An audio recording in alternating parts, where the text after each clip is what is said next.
आज हम लोग पढ़ेंगे प्रकरण 5 सगुण भक्ति धारा में कृष्ण भक्ति शाखा। तो आइए देखते हैं सबसे पहले कौन से कवि हैं। वल्लभाचार्य। वल्लभाचार्य ने जीव के 3 प्रकार माने हैं। पुष्टि जीव, मर्यादा जीव, प्रवाह जीव। वल्लभाचार्य ने जीव के 3 प्रकार माने हैं।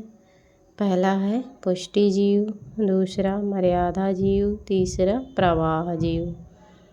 पुष्टि जीव में भगवान के अनुग्रह का ही भरोसा रहता है और नित्य लीला में प्रवेश पाते हैं। मर्यादा जीव में जो वेद की विधियों का अनुसरण करते हैं। प्रवाह जीव जो संसार के प्रवाह को सांसारिक सुखों की प्राप्ति में ही लगे रहते हैं। तो सांसारिक सुखों की प्राप्ति में ही लगे रहना प्रवाह जीव है। वेद की विधियों का अनुसरण करना मर्यादा जीव है। अनुग्रह का ही भरोसा रखना, नित्य लीला में प्रवेश पाते रहना, ये पुष्टि मार्ग में है। फिर आगे है वल्लभाचार्य के मुख्य ग्रंथ। पूर्व मीमांसा भाष्य, उत्तर मीमांसा भाष्य, ब्रह्मसूत्र भाष्य, अणु भाष्य, श्री भागवत की सूक्ष्म टीका, सुबोधिनी टीका, तत्वदीप निबंध, ये सभी वल्लभाचार्य के प्रमुख ग्रंथ हैं। वल्लभाचार्य अणुभाष्य जो है ये अपूर्ण ग्रंथ है वल्लभाचार्य जी का, जिसको विट्ठलनाथ ने पूरा किया। जैसे पृथ्वीराज रासो को चंद के पुत्र जल्हड़ ने किया था, वैसे ही इसे अणुभाष्य को वल्लभाचार्य जी के पुत्र विट्ठलनाथ ने 1.5 अध्याय लिख करके पूरा किया। फिर अगला आ जाता है पुष्टि प्रवाह मर्यादा नाम की पुस्तक मूलचंद तुलसीदास तेलीवाला ने संपादित करके प्रकाशित कराया। अब देखिए पुष्टि प्रवाह मर्यादा ये थी इसी नाम की पुस्तक मूलचंद तुलसीदास ने तेलीवाला ने संपादित करके प्रकाशित कराई। फिर गोवर्धन पर्वत पर श्रीनाथ जी के मंदिर का निर्माण कौन कराया? तो पूरनमल खत्री ने। गोवर्धन पर्वत पर श्रीनाथ जी के मंदिर का निर्माण किसने कराया? पूरनमल खत्री ने। ये इंटरव्यू में पूछा गया था प्रश्न कि गोवर्धन पर्वत पर श्रीनाथ जी के मंदिर का निर्माण किसने कराया था। यही प्रश्न हमसे पूछा गया था इंटरव्यू पीजीटी में। पूरनमल खत्री ने। तो शुक्ल को ध्यान से पढ़ना है क्योंकि देखिए यहीं से पूछ लिया गया था। तो इंटरव्यू में भी इनसे सवाल पूछे जाते हैं, इसीलिए शुक्ल जी और ही महत्वपूर्ण हो जाते हैं।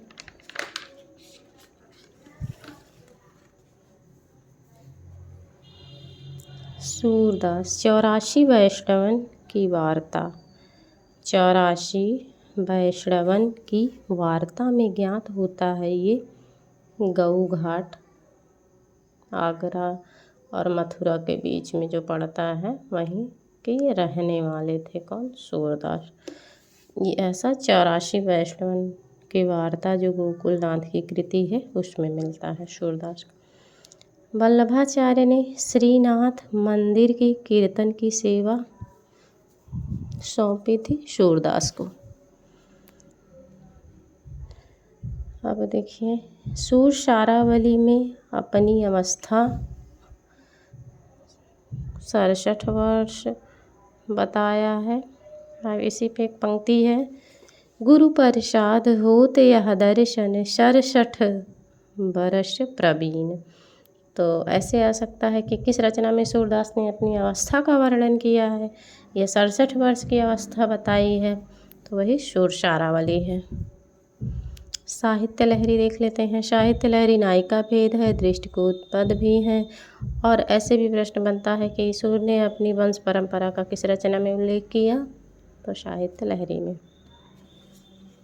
फिर आगे देखते हैं अपने चंद वरदाई के वंशज का ब्रह्मभट्ट हरिश्चंद्र ने 7 पुत्रों में छोटे सूरजदास या सूरदास थे। ऐसा चंद बरदाई का जो एक वंश वृक्ष है उसमें मिलता है। भक्तमाल में सूरदास के संबंध में छप्पय कहा गया है। सूरदास के संबंध में एक छप्पय है जो भक्तमाल में है। उक्ति चोच अनुप्राश वरन अस्थित अति भारी। अष्टछाप की स्थापना किसने किया? विट्ठलनाथ ने। कब किया? 1565 में। फिर आ जाता है वल्लभाचार्य के 4 शिष्य कौन कौन से हैं देख लेते हैं। तो सूरदास, कुंभनदास, परमानंद दास, कृष्णदास। सूरदास, कुंभनदास, परमानंद दास, कृष्णदास। तो इसे याद कर सकते हैं। ये वल्लभाचार्य के शिष्य थे। कुशुप कृष्ण। तो कु से कुंभनदास, शु से सूरदास, पा से परमानंद, कृष्ण से कृष्णदास। तो ऐसे इसे ट्रिक बना सकते हैं। कुशुप कृष्ण ये वल्लभाचार्य के शिष्य थे। फिर आगे देख लेते हैं विट्ठलनाथ के, क्योंकि अष्टछाप नाम से ही पता चल रहा है कि 8 कवि इसमें होंगे। फिर हैं विट्ठलनाथ। तो विट्ठलनाथ के 4 शिष्य देख लेते हैं। छीत स्वामी, गोविंद स्वामी, चतुर्भुजदास, नंददास। अब इसकी ट्रिक, गच्छा चना। ग से गोविंद स्वामी, छा से छीत स्वामी, चा से चतुर्भुजदास, न से नंददास। ये विट्ठलनाथ के थे। फिर एक पंक्ति देख लेते हैं।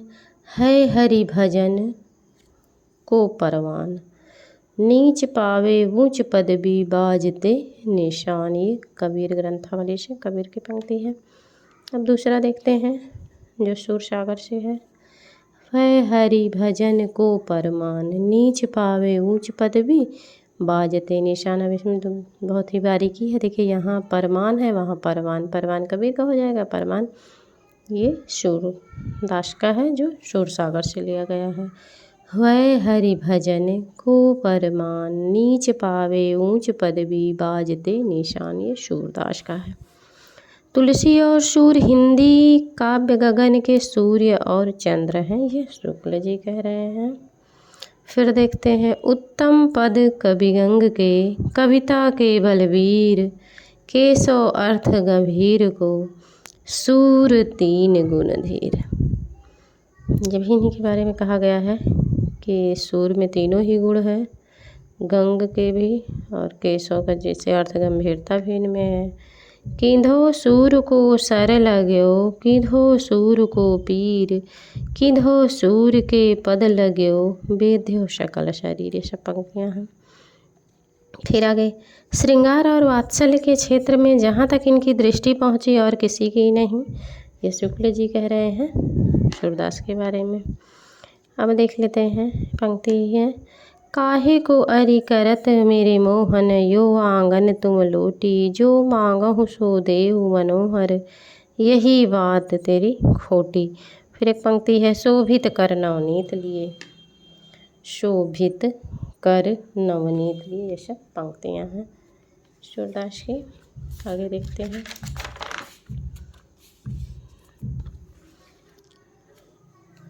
फिर है पंक्ति, सिखवत चलन जशोदा मैया, पाहुनी करी द्वय तरक मह। ये सब पंक्तियाँ हैं। खेलत में काको गोसैया, जाति पाति हम ते कछु नाही, ना बसत तुम्हारी छैया। ये सभी पंक्तियाँ हैं। धेनु दुहत अति हीरति बाढ़ी, एक धार दोहुनी पहुँचावत, एक धार जहाँ प्यारी ठाड़ी। ये भी पंक्ति इन्हीं की है। देख री हरि के चंचल नयन, मेरे नयना बिरह के बेल बई। ये भी सूरदास की है। मुरली तव गोपाल ही भावत। फिर देखते हैं आगे। एहि बेरिया बनते चलियावत, दूर ही ते वह बेनु अधर धरि, बारंबार बजावत, मधुबन तुम कत रहत हरे। ये सभी पंक्तियाँ सूरदास की हैं। फिर आगे है। सूर की भारी विशेषता है नवीन प्रसंगोद भावना, ऐसी प्रतिभा हम तुलसी में नहीं पाते। ये शुक्ल जी कह रहे हैं सूरदास के बारे में। फिर आगे देख लेते हैं। शूरसागर मर्म स्पर्शी वाग वैदग्ध पूर्ण अंश इसका भ्रमर गीत है। शुक्ल जी कह रहे हैं, ऊधो तुम अपने जतन करो, निर्गुण कौन देश कैवासी, सुनी हो कथा कौन निर्गुण की, रचि पचि बात बनावत। ये तो ये सभी सूरदास पंक्तियाँ हैं। ऊनो कर्म कियो मातुल विधि, मदिरा मत प्रमाद। ये भी पंक्ति सूरदास की ही है। आइए देख लेते हैं नंददास को, क्योंकि ये भी महत्वपूर्ण है। अब इनके गुरु विट्ठलनाथ, ये सूर के समकालीन थे। नाभादास के भक्तमाल में इन पर एक छप्पर भी मिलता है। नंददास अग्रज सुहृद, परम प्रेम पथ में पगे। तो इन्हें नंददास को के बारे में कहा गया है कि चंद्रहास अग्रज सुहृद, परम प्रेम पथ में पगे। फिर देखते हैं गोकुलनाथ की 252 वैष्णवन की वार्ता में ये तुलसीदास के भाई कहे गए हैं। कौन? नंददास। गोकुलनाथ की जो 200 वैष्णवन की वार्ता है उसमें तुलसी के भाई कहे गए हैं। फिर आगे देखते हैं रास पंचाध्यायी।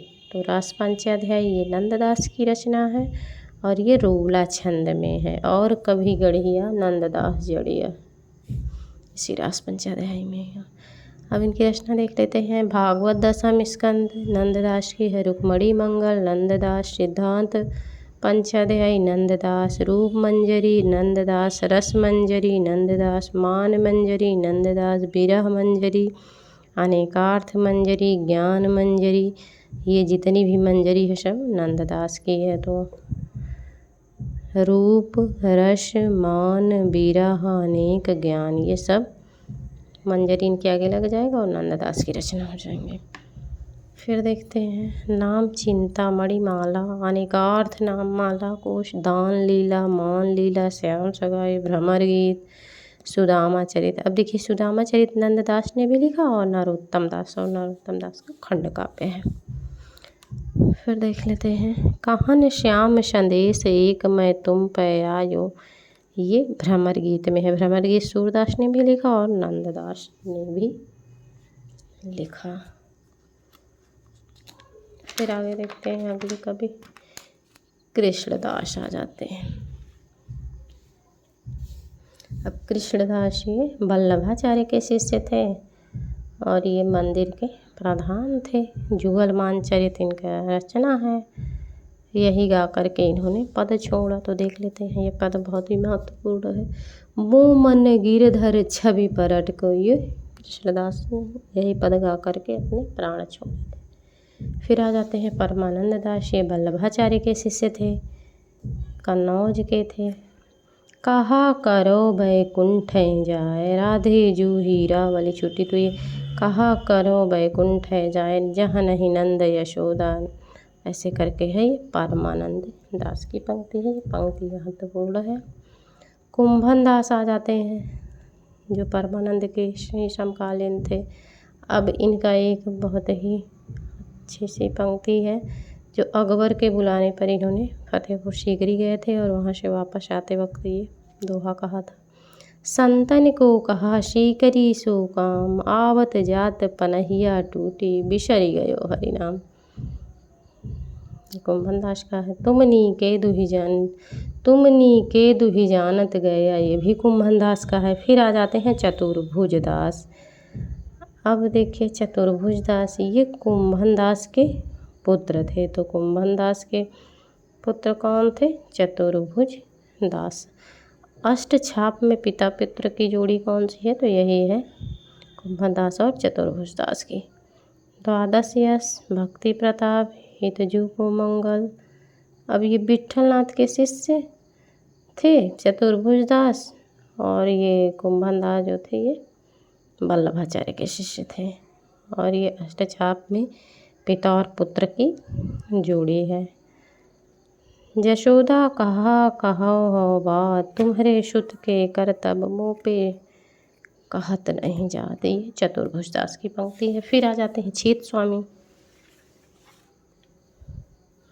छीत स्वामी विट्ठल नाथ के शिष्य थे। मथुरा के ये पंडा थे और ये उद्दंड थे, ऐसा कहा जाता है। बीरबल इनके यजमान थे। ये पहले उद्दंड थे, बाद में विट्ठल नाथ से दीक्षा लेकर के शांत भक्त हो गए। अब इन्होंने उद्दंडता में एक बार किया क्या कि थोथा नारियल और खोटा सिक्का दान में दे दिया था। हे बिघना तुसे अचरा पसारी मांगो, जन्म जन्म दीजो यही ब्रज। देखिए पहले अक्खड़ थे, उद्दंड थे, पर इन्होंने बाद में इनको भक्ति का मार्ग प्राप्त हुआ और ये अच्छे आचरण के हो गए। फिर इन्होंने पंक्ति लिखी, हे विधना तो सो अचरा पसारी मांगो, जन्म जन्म दीजो यही ब्रज बसियो। फिर आ जाते हैं गोविंद स्वामी, विट्ठल नाथ के शिष्य थे। कदम्बों का एक अच्छा उपवन इन्होंने लगाया था, जो गोविंद स्वामी की कदम खंडी कहलाया। ये कवि होने के अतिरिक्त पक्के गवैये भी थे। तानसेन कभी कभी इनका गाना सुनने आया करते थे। अब ऐसे आ सकता है कि तानसेन का गाना तानसेन किसका गाना सुनने आते थे, तो ये कौन से ऐसे कृष्ण भक्ति, तो गोविंद स्वामी के गाने को तानसेन जो थे वो कभी कभी सुनने आया करते थे। फिर आ जाते हैं हितहरि वंश, ये बंसी के अवतार। तो ये प्रश्न बन सकता है कि बंसी के अवतार कौन माने जाते हैं। हितहरि वंश राधा वल्लभ संप्रदाय के प्रवर्तक थे। ये मथुरा के थे और वह पहले मध्वानुयायी गोपाल भट्ट के शिष्य थे। बाद में राधिका जी ने इन्हें स्वप्न में मंत्र दिया, ऐसा माना जाता है। हितहरि वंश जी श्री कृष्ण के अवतार, वही बंसी के अवतार माने जाते हैं। इनकी रचना है राधा सुधा निधि, हित 84। इन्होंने हित संप्रदाय को माधव संप्रदाय के अंतर्गत मान सकते हैं। इनका जो हित संप्रदाय है वो माधव संप्रदाय के अंतर्गत मान सकते हैं, शुक्ल जी कहते हैं। इनके 4 पुत्र थे, वनचंद, कृष्णचंद, गोपीनाथ और मोहनलाल।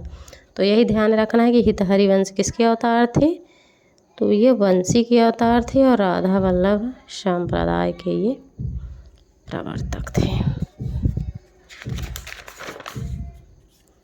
फिर आगे आ जाता है हित 84 पर टीका किसने लिखा, तो लोकनाथ कवि थे, उन्होंने लिखा था। फिर आते हैं इसी क्रम में गदाधर भट्ट, ये चैतन्य महाप्रभु को भागवत सुनाया करते थे। फिर इनकी एक पंक्ति है, सखी हो श्याम रंग राची, देखी बिकाए गई वह मूरति, सूरत माही पगी। गदाधर भट्ट की पंक्ति है।